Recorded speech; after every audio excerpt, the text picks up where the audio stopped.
জমির মালিক অপরজনকে জমি বন্ধক দেয় নির্দিষ্ট সময়ের জন্য। সময় শেষ হওয়ার পর সমপরিমাণ টাকা ছাড়া জমির প্রকৃত মালিক জমি ফেরত পায় না। তার শরীয়তের বিধান কি? ভাইরা আমার, জমি হোক যে কোনো জিনিস হোক, এটা বন্ধক নেওয়া দেওয়া এটা জায়েজ আছে। কোরআনে কারিমে আল্লাহ রাব্বুল আলামিন বন্ধকের বিধান উল্লেখ করেছেন। বিশেষ করে কেউ যদি হাওলাত বা ধার নিতে চায় কারোর কাছ থেকে, তো ধারের টাকাটা সে শোধ করবে নাকি আবার ঘুরাবে টাকাটা নিয়ে, এটা নিয়ে আশঙ্কা করলে যে ব্যক্তি টাকাটা ধার দিবে তিনি তার জমি জমা, মূল দলিল ইত্যাদি এগুলা রেখে দিতে পারে। ঠিক আছে, তুমি টাকা যেদিন পরিশোধ করবা সেদিন তোমার এটা তুমি ফেরত দিবা।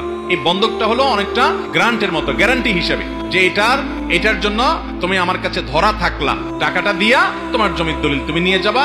একটা ঘড়ি, একটা মোবাইল, দামি কিছু অলংকার এগুলা জমা রেখে তুমি হাওলাত নিলা 2 লাখ, 1,50,000, তুমি টাকা যেদিন দিবা সেদিন তোমার এটা নিয়ে যাবা।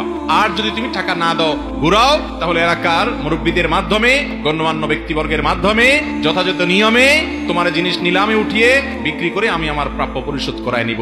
এই জন্য ওই দেনাদার যে মানুষের কাছ থেকে হাওলাত নেয় সে যাতে সোজা থাকে, এই জন্য বন্ধকের সিস্টেম রাখছে। কিন্তু আমরা কি করি, ওই বন্ধকি জমিনটা আবার ভোগ করি। ঠিক না বেঠিক? যে আমি হয়তো জমিন রেখে আপনাকে টাকা দিলাম, তো আপনার জমিনটা আমি খাই, এটা জায়েজ নাই। এই ভোগ করা জায়েজ, সব উলামা একরামে একমত যে বন্ধকি জমিন, বন্ধকি জিনিস এটা ভোগ করা জায়েজ নাই। কারোর কাছ থেকে মোবাইল বন্ধক রাখছেন, ওটা ডয়ারে রেখে দিবেন, ওটা ব্যবহার ওটা ভোগ করতে পারবেন না, কারণ জিনিসটা তার, আপনি কিভাবে ভোগ করবেন? কুল্লু কারজিন জাররা নাফআন ফাহুয়া রিবা। আপনি তাকে হাওলাত দিবেন, বিনিময়ে তার জিনিস ভোগ করতেছেন, এটা তো সুদের সাথে সাদৃশ্য। যদি এটাকে সুদ বলেন না বেশি উলামা একরাম সরাসরি, তারপর এটা না জায়েজ। এজন্য বন্ধকি জমিন ভোগ করবেন যিনি মালিক, তিনি যে বন্ধক রেখেছে অর্থাৎ টাকা দিয়ে জমি রেখেছে সে এটা ভোগ করতে পারবে।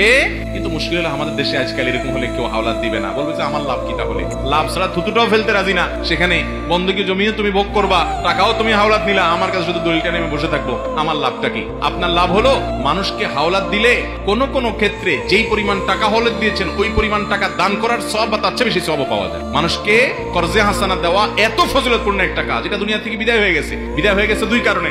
এক হলো আমরা স্বার্থপর, স্বার্থ ছাড়া থুতুটাও ফেলতে রাজি না। সে মানুষগুলো, আমরা আখিরাতের লাভটা আমাদের কাছে ছোট হয়ে গেছে, আমরা দুনিয়াদার হয়ে গেছি।